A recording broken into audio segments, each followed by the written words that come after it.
Greetings, Allis Chalmers fans. Today we're looking at a 1962 D12 Series 2.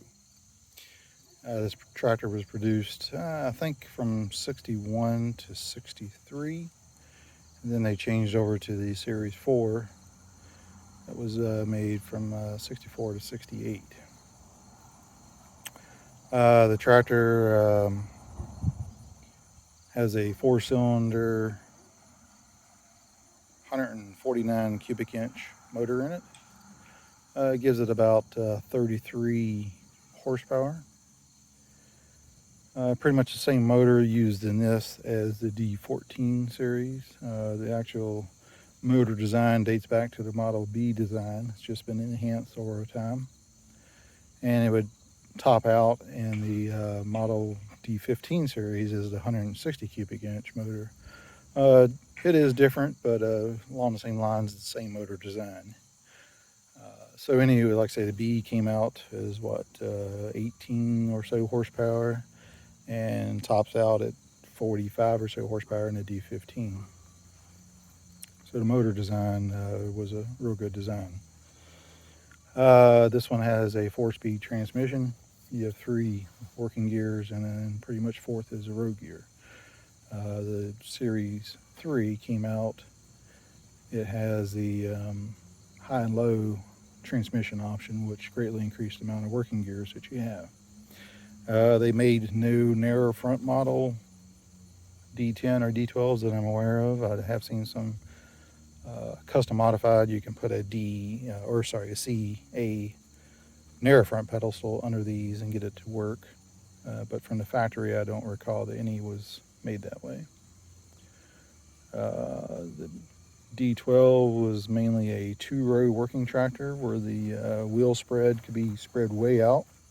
I can't remember what the width is, maybe 118 inches maybe. I can't remember. Don't hold me to that. This one is the same as the Series 1. The headlights are on the front cowling. The Series 3, they moved back to the fenders with a different fenders design. These still have the round style mufflers on them. This one does have an alternator upgrade. This is a 10 SI unit. On this one, a generator had just quit working on this, and the price of repair could easily get a 10 SI and upgrade the system. This has been changed over to a 12 volt with a negative ground system.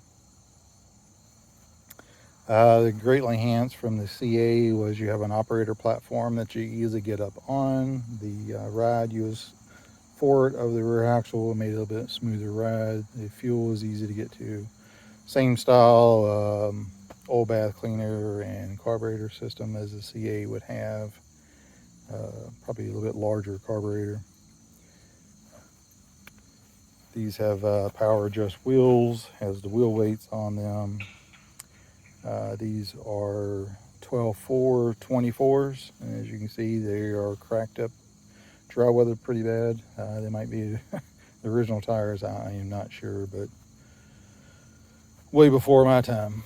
As you can see, this tractor is one of my most used tractors. I use it from snow in the wintertime with a blade work to bush hogging, plow, doing gardens, and currently as an added bonus now it has a Model 80R on the back of it, Sickle mower.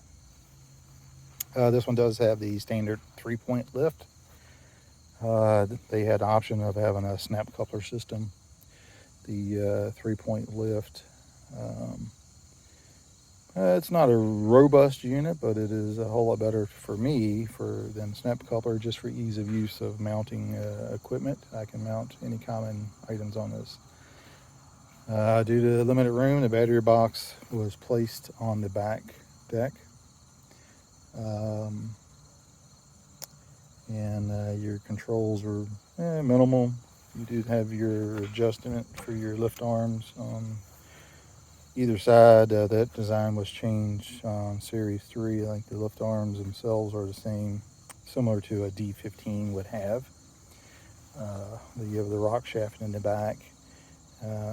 As you can see, these were a non-greased pivot point, which would be a high wear area in dusty conditions. I'm sure those would wear out. This one, as you can see, has quite a bit of play in it from just a wear. The Series 3 had a cap with a greasable Zerk on it, which greatly increased the lifespan of those. On these, fenders rust out really bad. As you can see on mine, I've repaired those when I redid the tractor. Some more of the seat system. This is the deluxe seat. Actually, you could get a pan seat still. I doubt that was many people's choices, but it was a choice. You have the dipstick for the transmission oil, hydraulic oil. You have the choke. The D series did give you a lot more options as far as what gauges you had, from ammeter, oil pressure, temperature, and traction booster gauge. This one had a light on it for dash. Turn the lights on and off and a key start. And probably a lot of people, instead of using a stick, you now had a fuel gauge, which mine's on empty. Hood latching system, simple. You can undo the latches really easy. Front and back, you either side, the whole hood panel lifts off for easy access. This was greatly increased off of the CA series that you had to unbolt and take off the tank strap and all that to get off. This is much easier to service the engine, such as doing the adjusting valves and that kind of stuff. You can easily take the front screen off to access the radiator, clean it out. Someone has an option for a mesh behind this if you had a high weed seed type of crop that you was in, or bush hogging, to keep the radiator from getting clogged. Pretty simple. Distributor, oil filter, dipstick, all those are easy to get to. Starter. A lot of these side panels were missing.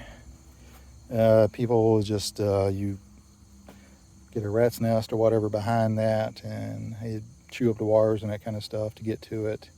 You'd have to take this whole panel off. So a lot of times farmers just left them off to get to that kind of stuff, or to easily clean it out. Individual brakes, as you see on these, you did not have a locking lever yet on those. These came out in Series 3. Simple brake lock. Again, that was changed in Series 3 also. 4-speed transmission. We got the hydraulic levers. You're raising up and down, and then if you had a remote valve, you could use that as an operation. These things, this is a kind of a sore point on these tractors. These valves do leak a lot. As you can see, I got a fair amount of oil and kind of stuff. Hard to find. I've replaced the O-rings in these. Once they wear out, they wear out. And you can't find any kind of replacement stuff. Some people's adapted newer model or newer design over to them, but then you lose your traction booster system. So that takes us back to the traction booster system. You had an adjustment lever to control your up and down of your traction booster for how it engages. Your 3-point down below would engage or disengage for the height for that. Also, of these, they have rubber O-rings and a spring with a little BB style bearing inside of them to control the valve. Those wear out, get lost, come apart. Fluid will shoot out the back of these. It's just how they was in design. That's just what they had. I don't have a you would have a connection there for a rear lift. Plug in for this would come back here, and you could hook up a rear lift. It does have a PTO, or sorry, a hydraulic pump that is continuously running. That runs whether your engine clutch is engaged or disengaged, so you have hydraulics at all times. This was the first Allis series that would have that I'm aware of. It uses a quill shaft, which is in a shaft within itself that runs all the time and doesn't get controlled by the clutch. So that as long as the engine's on, it runs. The PTO is hydraulically driven, so again, your PTO will operate regardless of which your foot clutch is engaged or not. This is your engagement lever for your PTO. Simply pull it forward and it engages all the way back as disengaged. The only problem is if you hit a issue where you got to quickly disengage your PTO, hitting a clutch does no good. You got to reach behind you real quick and just throw it back. So to add in a little extra talk, this is an 80R motor, the Sickle mower, sorry. The R is just for rear mount. They had an S series, which would be a side mount for the engine on the side, or side frame mount, and then a T, which is a semi-mounted trail mower. This my dad actually purchased brand new in 1968 when he bought his D15. So this, he used it. We all used it. It got pretty worn out. He put it in the weeds and bought a new Holland mower. I convinced him for me to drag it home, and I've made some corrections to it, and now I use it. It does still run very well. I do like, the ability to be able to come up at any angle and have the mower on. I don't have Allis guards anymore, as you can see. These are just some common Ford style series guards on this. But it does what I need to, mainly mow pastures and weedy fields for people for it. I do need a new swath board for it. It just got ripped off one time. But it's still original color and shape. Everything. I think I put a new belt on it, and it still runs good. The tractor handles it really well. It's pretty maneuverable. The things I don't like on the 12 is this is the max turning on the wheels. As you can see, it's not very sharp. I don't know, it's just the linkage. It's hitting the max pivot point here. Can't go no way, same way the other direction. It just doesn't have a lot of area to pivot on. So making sharp turns with a sickle mower, it's not that easy. You can lock a wheel and swing it around, but eventually that heats up your brakes real hot on that side, wears them out really quick. So I usually end up doing loop turns for this. That is one thing I do not like for sure. Otherwise, it is easy to get on and off. People do complain about the seating, that your steering wheel is close to your seat, your body. But here, I'll get on and show you. As you can see, I'm sitting here. The wheel is right in my lap. I can push all my stuff. It's a large wheel, just aids you because it does not have power steering. I haven't found it as an issue, but some people might. Starting the tractor, give it a little throttle, make sure it's in neutral.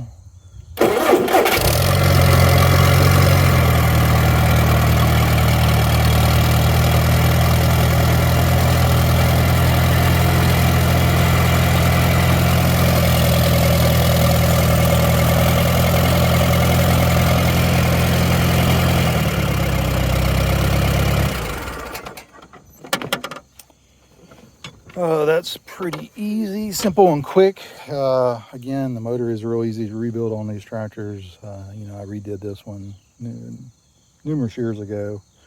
And it's got a lot of power for its size. Probably people said it's got too much power for its size. People tend to overload them or overdo them, but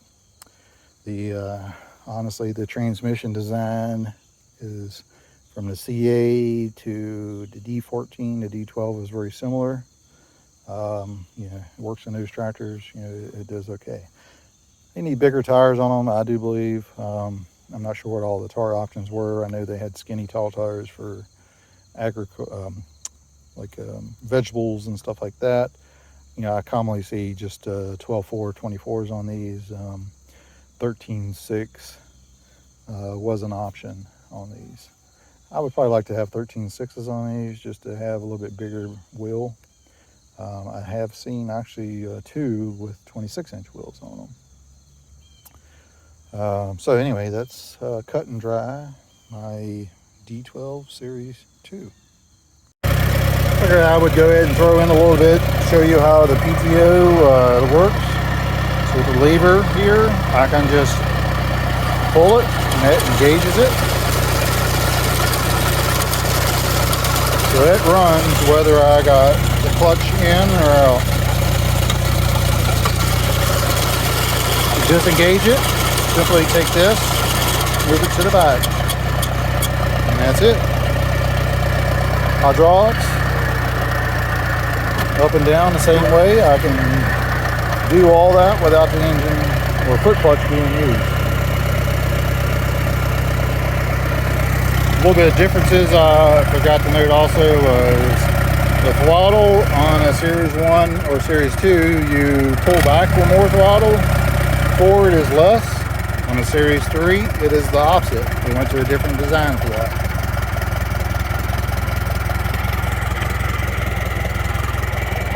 On the fenders were identical to the D14 or Series 1 D15s. So if you ever need fenders, you can source them from those. You just have to make some minor modifications.